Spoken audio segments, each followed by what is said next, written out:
vibrates on the court. Sound little something like this right here.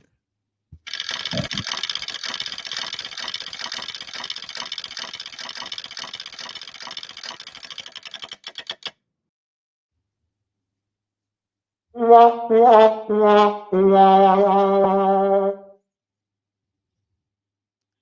pat downs are gonna be wild, man.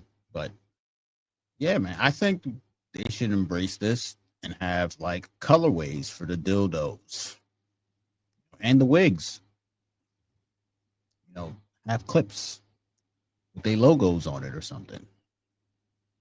You know, because lowering the hoop, giving them the same amount of pay, and they're not playing the same amount of games as the men. Y'all not thinking